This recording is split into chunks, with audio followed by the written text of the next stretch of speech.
Thank you all very much. The standing ovation before I begin speaking always makes you a little bit nervous. What will happen when I finish, the sitting ovation.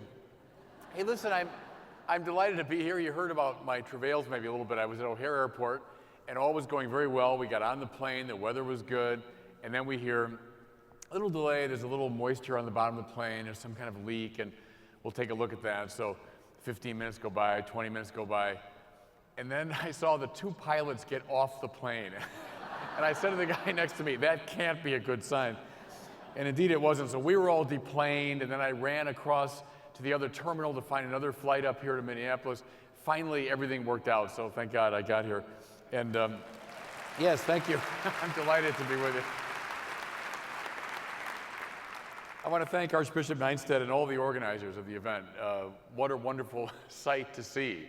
I mean, for anyone involved in the Catholic Church today, to see a room like this is deeply edifying and uplifting. So thank God for all of you, and thanks for organizing this today. Ooh, the clock is counting down right in front of me, I can see.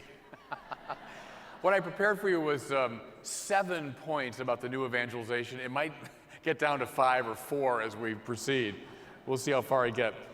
What I want to share with you are just some ideas and some recommendations about doing a new evangelization. And I'm a bit of a theoretician. I'm a theologian. I like to think deep thoughts. But this talk is born not just of theorizing, but of a lot of practical experience with the new evangelization. You know, when you go on YouTube, as Greg was saying, he was describing some of my work, people comment on YouTube. I didn't know that at first. I put these videos up, and suddenly all these comments come, and they're not coming from the choir. These aren't coming from good, faithful Catholic people. But, I love that actually, because it gives you a little traction. You understand what's blocking people, what is effective, what's less than effective at evangelization. So the talk I'm going to give you is born of a lot of that experience. Okay, so if you're keeping score, here's the first recommendation. I think everybody, when we evangelize as Catholics, we should lead with the beautiful. There are 3 great Transcendentals, Thomas Aquinas told us: the true, the good, and the beautiful, right? And they're co-implicative. You can't really have one without the other. But I think in our society today, our postmodern culture, when you lead with the true, when you say, here's the truth, you don't have it, you ought to know it, all sorts of hackles and defenses go up. Even more so when you say, here's the good, that you're not living, you ought to live it. Trust me, the defenses go up immediately. Pope Benedict talked about the dictatorship of relativism. That's a very good description, isn't it, of the culture we're in. You got your truth, I've got mine, it's good for you, not for me. Who are you to impose your view on me? Let's just tolerate each other. That's so endemic in our culture that it's very difficult to lead with the good and the true. So what I've tried is to lead with the beautiful, which we Catholics have in spades, don't we? Part of the genius of the Catholic imagination is we never threw away the beautiful. I think when you lead with the beautiful, it's a much more winsome approach and awakens far fewer defenses. To say, look at Notre Dame Cathedral. Just look at it. Look at that rose window. Go in the Sistine Chapel. Look up. Look at that ceiling. Go to Calcutta and say, just look at Mother Teresa's sisters at work. Just listen to Mozart's Requiem. I think when you begin with the beautiful, it awakens fewer defenses, and it leads thereby to the good and the true. I'll give you a really kind of corny example of this, but it helps me to understand it. I grew up outside of Detroit in a suburb called Birmingham. And when I was about 7 years old, my dad took me and my brother to the Tigers game at Tiger Stadium. So I was 7 years old. I remember distinctly coming up out of the bowels of the stadium and seeing it was a night game under those bright lights, the bright green grass, and the white uniforms of the Tigers. And then watching these pro baseball players play. It was beautiful. In fact, so beautiful, it stayed in my mind to this day. What did it lead me to do? Well, that summer, I took up T-ball, the first year of Little League. I wanted to play. Once I had seen how captivating, how beautiful baseball could be, I wanted to play it. And then, having played for many years, so I played Little League all the way and then into high school, I then understood baseball from the inside. I could recite to you many of even the arcane rules of baseball. And more to it, I loved those rules because I knew they made the game more fun to play. I moved, if you want, from the beautiful, how splendid, to the good, I want to play, and finally to the true, I get it from the inside. Can I suggest when announcing Catholicism, that's not a bad method to use. First, show people how splendid, how beautiful the Catholic faith is. And that will lead people to say, I want to play, I want to get into that world, I want to participate in it. And then having participated, people will understand the dynamics of Catholicism from the inside. Here's another example just from about 10 days ago. I was in New York. I was preaching at St. Patrick's Cathedral. And Cardinal Dolan was saying the Mass. Well, I think Cardinal Dolan is one of the great icons of Catholicism today. You know, he's a big guy, and he's tall. And before the Mass, of course, he's vested in his episcopal robes and his mitre and his crozier. And he's coming around St. Patrick's Cathedral on the outside, coming to the front. And he's like a great ecclesiastical tank, you know, moving along and smiling. And he comes to the front of St. Patrick's and he says it's all kinds of people. There's street people, there are hangers-on, there are tourists up there. And he said, come on in, everybody, there's plenty of room. And they all got up and they followed him into the cathedral. Well, you start with the beautiful. You start with the beautiful. And it leads ineluctably to the good and the true. I think that's a very important starting point for teachers and for catechists, for everyday on the street evangelists. The beautiful first. Okay, second recommendation. Don't dumb down the message. I'm going to say it again. I'm going to bang the podium to make my point. Don't dumb down the message. See, friends, I grew up with a dumbed-down Catholicism. So I came of age right after Vatican II. Now, mind you, Vatican II documents are very smart. And they were produced by the intellectual cream of that time. I mean de Lubac and Danielu and Ratzinger and Rahner and Balthasar and Wojtyła and many others. The Vatican II documents represent this great retrieval of the Catholic intellectual tradition. But somehow after the council, when I was coming of age, I was going through school, all of that great intellectual richness turned into banners and balloons, right? Now, there's some old enough in this room to remember that time. We represented the great Catholic faith in a very trivial, insubstantial way. And I'm getting too old to mince words about this. It was a pastoral disaster of the first order, dumbed down Catholicism. Thank you, it was. And listen, teachers out there and catechists and publishers, you know, the communists didn't come in and do this to us. You know, I mean, we did it to ourselves. What happened was in my generation, we grew up and life hit us in the face. And banners and balloons, superficial Catholicism was not enough to meet the challenge of life, you know? Now, even more so today when the new atheists are on the rampage. And you know, young people, boy, I hear them on YouTube all the time. The disciples of Christopher Hitchens and Sam Harris and company are thick on the ground. You know why? Because those new atheists have been great evangelists. Smart, articulate, in your face, loud, clear. Can we match them with our own intelligent evangelism? That's the challenge. Because a dumbed down Catholicism won't be able to meet the challenge. Look, friends, back at the mid-20th century. Both Catholic and Protestant, there was a flourishing of Christian intellectualism. Listen to some of these names.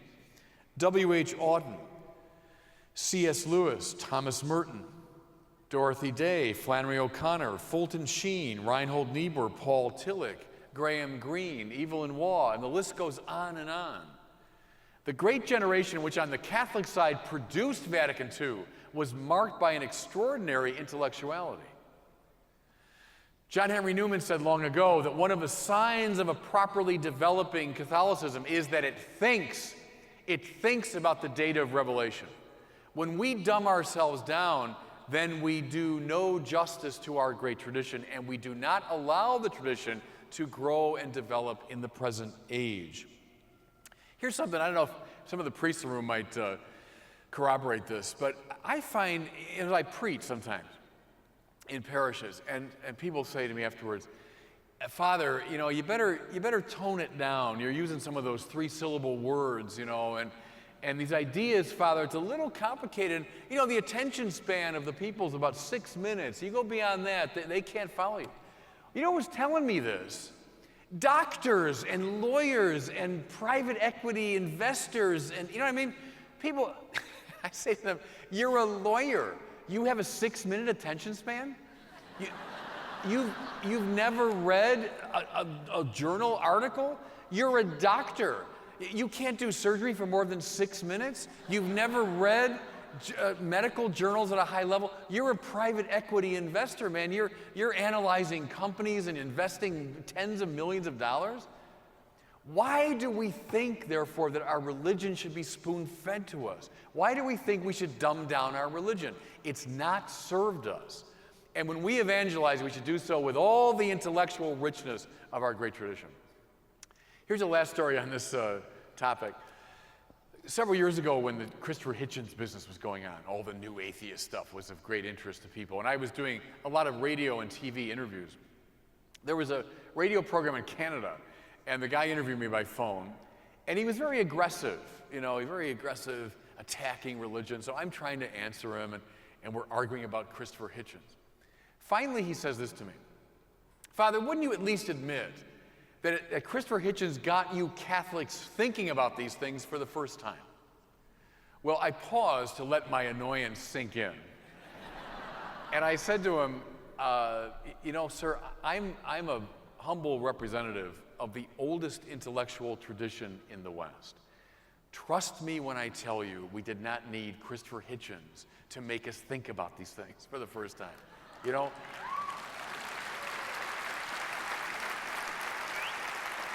Good, and listen, everybody, let's do something about it. Again, no one imposed this on us. We did it to ourselves. Don't dumb down the message. That's my second recommendation. And I still got 37 minutes to go. I'm doing pretty well.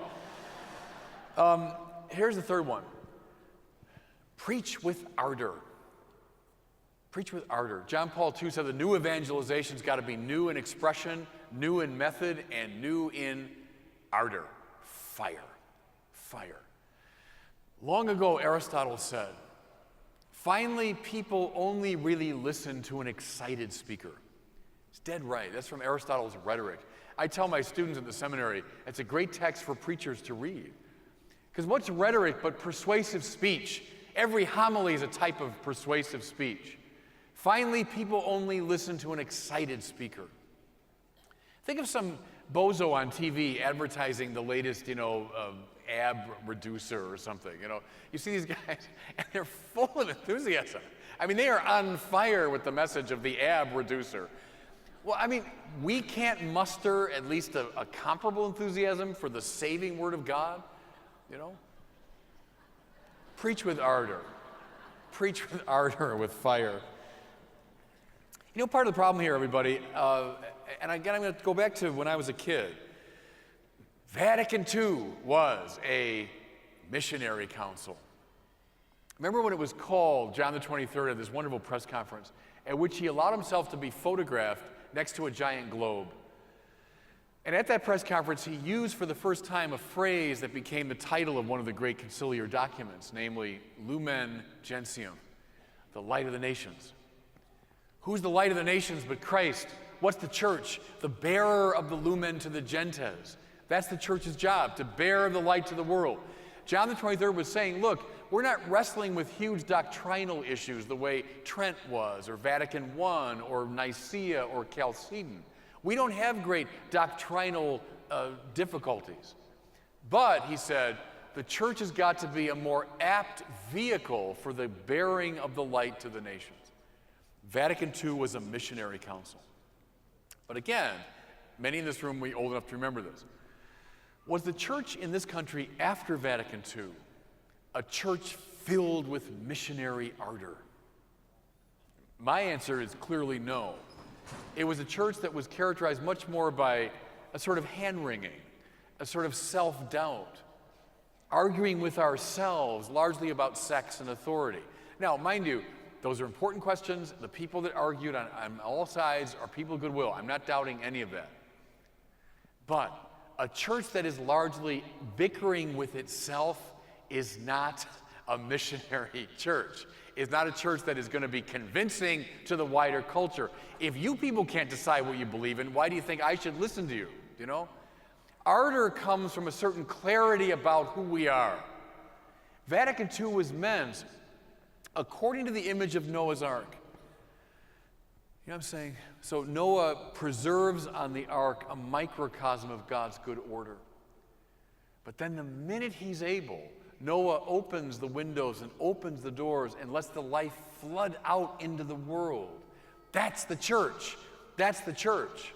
If the church is just staying on the ark bickering with itself, it's not going to be doing its job. Do you know there's a line from Kevin Irwin, who was the head of theology at Catholic U for many years. He said, we all have the book Gather, our hymn book, you know, which is great. But he said there should be a second hymn book called Scatter. Because gather, sure, we gather on the Noah's Ark, which is the church and the liturgy, and we celebrate and we realize who we are. But then, the most sacred words of the Mass, after the words of consecration, are ite missa est. Go, go, the Mass is ended, go. Now flood the world. That's Vatican II. Not a church bickering with itself, but a church full of missionary ardor. Now, friends, you know where it comes from, this missionary ardor? It comes from clarity about the resurrection of Jesus from the dead. You can't talk about evangelization without talking about the resurrection. I'll tell you a story from about 6, 7 years ago now. I was invited to give a talk at a big conference on evangelization. And I came on the third day of the conference, so there were many speakers before me. And my opening line was, evangelization is about declaring Jesus risen from the dead. At which point the whole place broke into applause. And I said, on behalf of the risen Jesus, I thank you. But honestly, I was like, well, where's this coming from? Why that wasn't meant to be an applause line.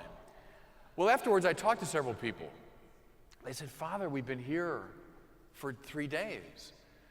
We've heard all about sociology, all about the culture, all about the church, all about methods, this and that. Nobody's mentioned the resurrection. That's a problem.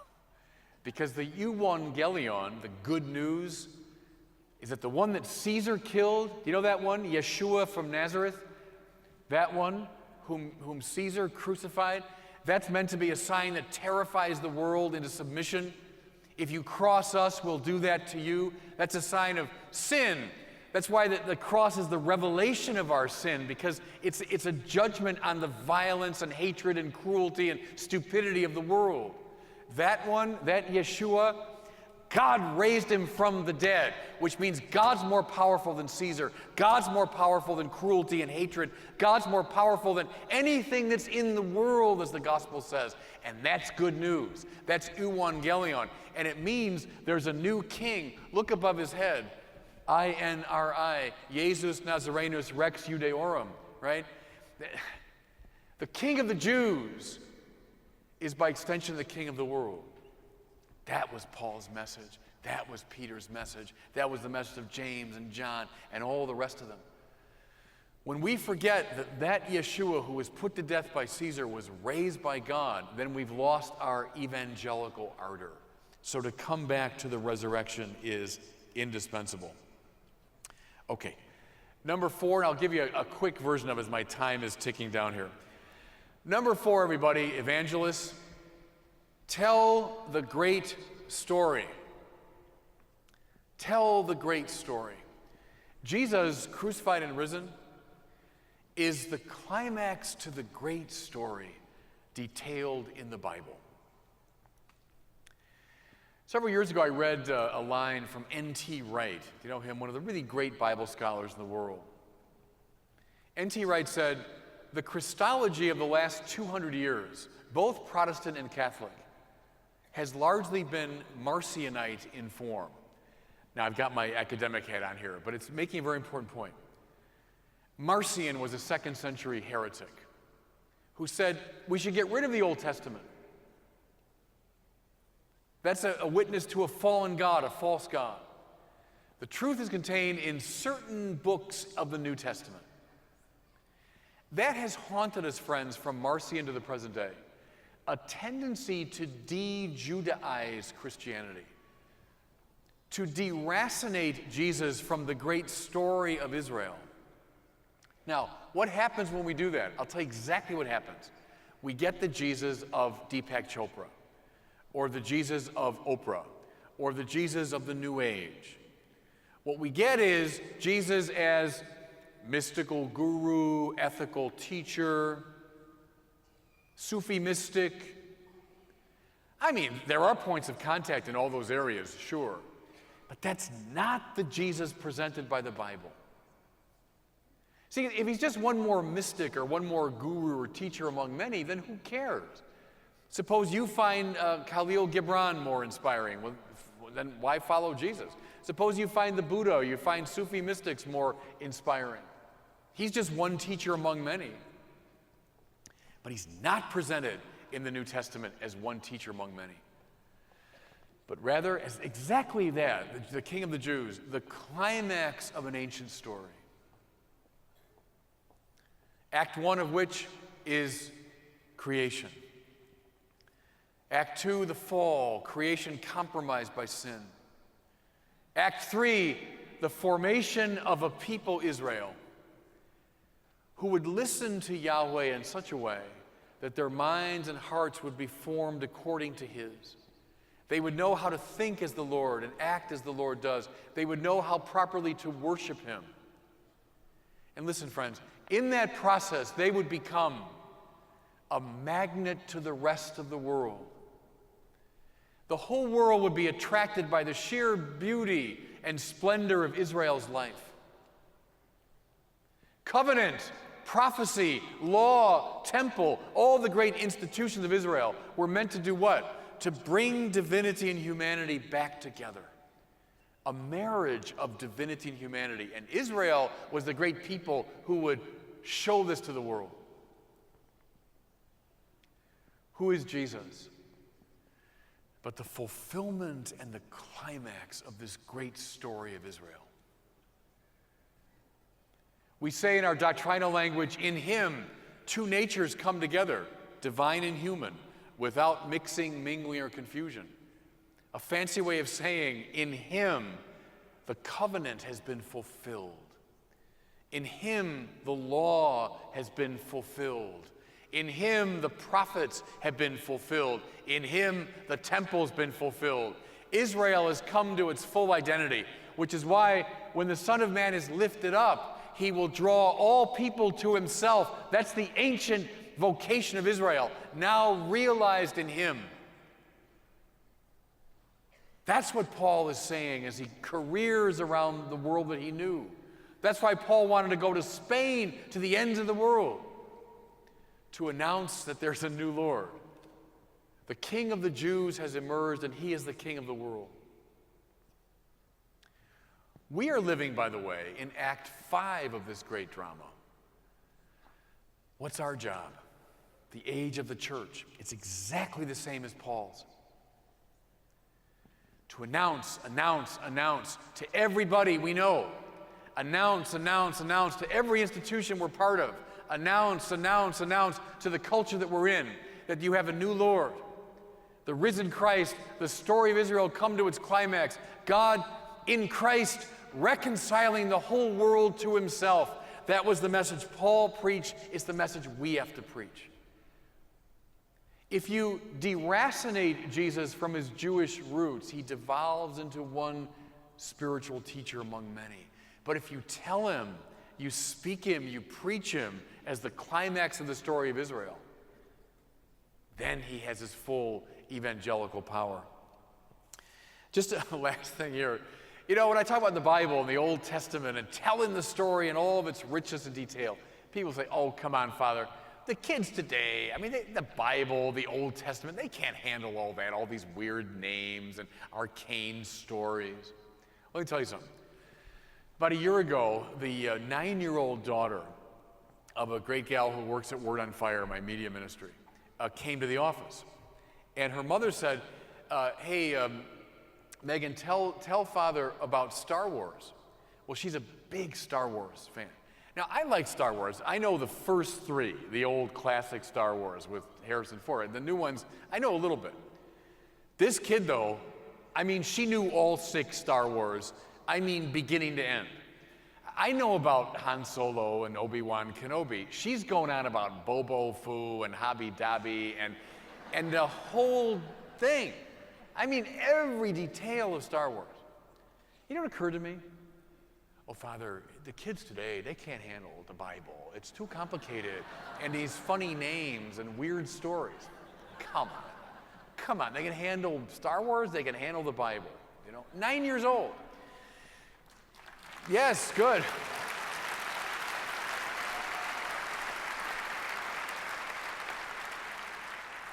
You know, teachers, again, I'm sure there are a lot of teachers here. Teach the Bible. Teach the Bible.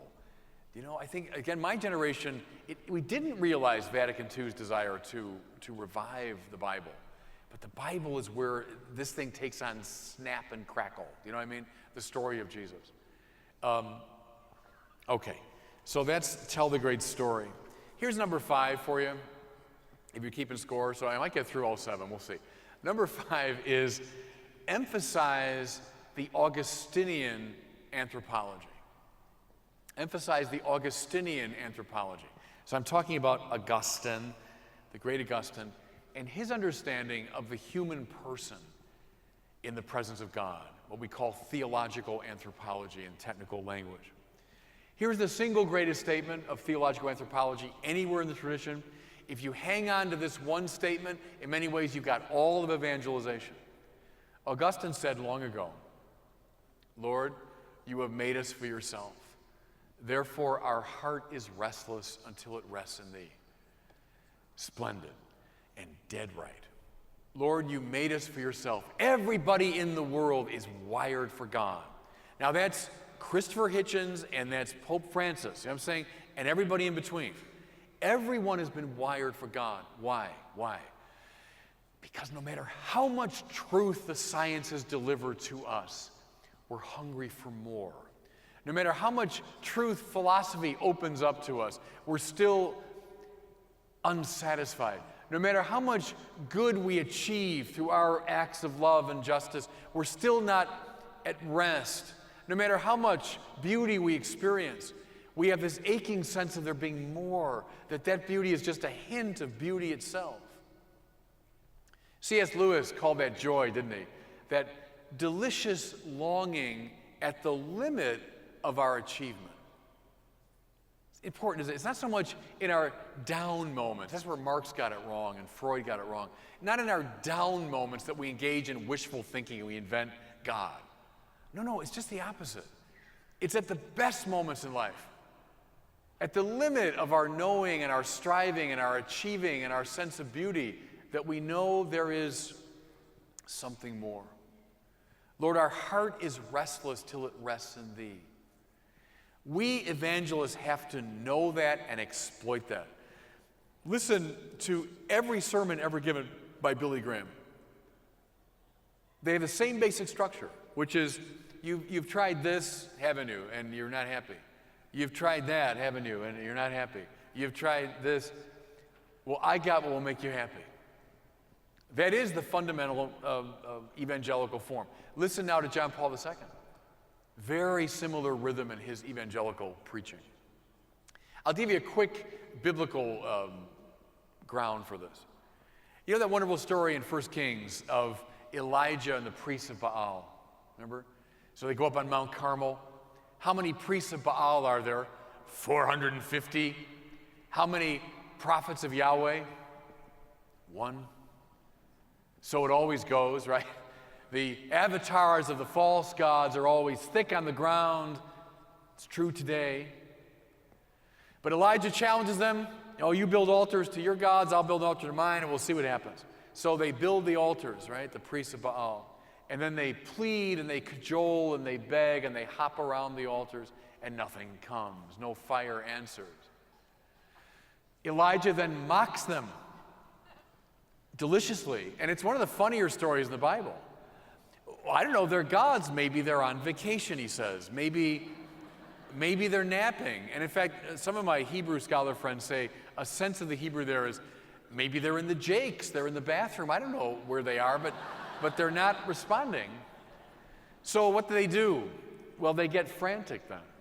And they take out their knives and they slash themselves till they bleed, and they continue to hop around the altars and they cajole and they beg. And still no fire, no answer. Then Elijah calls upon the true God. The answering fire comes, consumes the sacrifice. Elijah wins. But what I want you to see, everybody, there's so much more here than just a story of, my God's bigger than your God. It's telling this great truth. Think of the altars built to the Baals as all those errant forms of desire. What I mean, all the ways that we seek God in the wrong places. Our hearts are wired for God, but we seek God in wealth, in pleasure, in power, and in honor. Those, by the way, are the big four substitutes that Thomas Aquinas told us. The big four substitutes for God: wealth, pleasure, power, or honor. So what do? Most of us, we spend our whole lives hopping around those altars, begging. Wealth will make me happy. I will serve wealth. I'll cajole, I'll beg. I get a little wealth, what happens? Well, I'm happy for a while, but it wears off, it has to. Talk to anyone involved in 12-step work. Anyone that's wrestled with an addiction knows about this. Then what do? Well, now I get a little panicky. I better get more and more wealth. I better strive more and more. So I hop around the altar. I get more wealth, and the buzz comes back, but then it dissipates even faster because my heart is not built for money, it's built for God. And so now I get really panicky, and I start slashing myself as I hop around the altar of wealth. Again, anyone that's wrestled with addictions knows exactly what I'm talking about. I get caught in this addictive pattern which harms and eventually destroys me. Same with pleasure. Talk to anybody addicted to booze or to food or to sex or to internet pornography. The same with power. Talk to anyone who spent his whole life hopping around the altar of power. You get a little power and you get a buzz from it, but then it wears off. It has to. And so then you hop and hop and hop and strive and strive and strive for more power.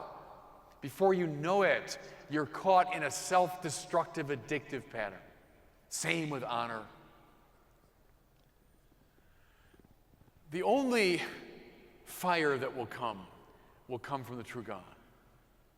Only when you direct your heart to the God who can answer the deepest longing will you find joy and satisfaction. Hey, teachers, parents, catechists, tell young people this, because remember the 450 priests of Baal, they're all over the place. Listen to all music, practically, all movies. Watch the culture, inculcating our young people with the idea that you will be happy if you get enough wealth, pleasure, power, or honor. Our job, everybody, is not to stand on the margins of the culture, hat in hand, hoping the culture takes us seriously. No. Our job as the bearer of the Lumen Gentium is publicly to mock and to disclose the pretensions of the priests of Baal, who are destroying our children and destroying our culture. We need to stand there clearly and say, as Elijah did long ago, there's only one God, and worshiping Him alone will bring you joy. Don't stand on the margins of our culture begging them to take us seriously. No, mock them. Mock them in the measure that they're propagating false gods. The Augustinian anthropology, I think, needs to be awakened all the time. You hear it everywhere. You hear it in the high culture, you hear it in pop music. What did the prophet Mick Jagger teach us long ago? I can't get no satisfaction. I try, and I can't get no... Now, think about it for a second. That's a very wise and insightful remark. I'm trying. Look, Mick Jagger in his prime, talk about wealth, pleasure, power, honor, had them all. And I can't get no satisfaction. Listen to U2, I've climbed the highest mountains. I've swum the seas. And I still haven't found what I'm looking for. Right. Our heart. Notice how Augustine does not use the plural there, but singular. Our heart is restless. It means the one thing we all have in common. Bruce Springsteen, everybody's got a hungry heart, right? Same idea. Exploit that, find it, address it. I hear it every day. Okay, I got 13 minutes. I'll tell you one quick thing about God and one quick thing about the new media. How about that? So here's the sixth recommendation. Stress Irenaeus' doctrine of God. Now, Irenaeus, 2nd century theologian, one of my great theological heroes, he said this about God. God doesn't need the world, and that is such good news. God is God. God is absolute. God is perfect. God does not need the world. The world adds nothing to God's greatness. What do we say in the preface, remember at Mass? Lord, you have no need of our praise, yet our desire to thank you is itself your gift. Our prayer of thanksgiving adds nothing to your greatness, but makes us grow. Right. Our being adds nothing to God's greatness. Now, why is that good news? That means that God has loved the world perfectly into being. What's love? Love is to will the good of the other. Not like, I'll be nice to you that you might be nice to me. That's indirect egotism. Or I'll be just to you that you might be just to me. That's just an indirect form of egotism. Love, which is why it's so strange and why we call it a theological virtue. Love means willing the good of the other. That's all God can do. God has no need. You have no need of our praise. Of course, you have no need of anything from us. Therefore, Lord, you have loved the world utterly into being. Now, this means something. This means that the glory of God is a human being fully alive. That's Irenaeus' great one-liner. Gloria Dei homo vivens. The glory of God is a human being fully alive. Listen, friends, to the atheists both old and new. I mean Karl Marx and Jean-Paul Sartre, as well as Christopher Hitchens and Daniel Dennett and Sam Harris. What do they all have in common? The view that God is a competitor to the human project. The view that God is a threat to our freedom. That's why Ludwig Feuerbach, the founder of modern atheism, long ago said, the no to God is the yes to man. See, it's a zero-sum game. If God gets any honor, then I'm dishonored. If God is praised, then I'm denigrated. Jean-Paul Sartre said, if God exists, I can't be free. But I am free. Therefore, God does not exist. Now, do you see, what's behind all those moves is the same logic. It's a competitive logic. But look at the Bible now. Moses sees a strange sight. It's a bush that's on fire, but not consumed. As he approaches that bush, he hears the voice, which eventually identifies himself as the God. I am who I am. The burning bush. When the true God comes close to the world that he's made, he makes it radiant and splendid and does not consume it. Contrast that, by the way, to all those accounts in the Greek and Roman myths. When the gods come crashing into the human situation, what happens? Things blow up. People are incinerated because the gods are competitive to us. not the true God. Not the true God. The glory of God is a human being fully alive. The closer God gets to you, the more beautiful and radiant you become. We need to announce this great doctrine of God, everybody, because the new atheists have positioned us.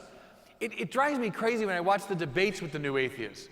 How Christians of goodwill but allow themselves to be maneuvered and positioned by the new atheists, arguing over this finally false conception of God.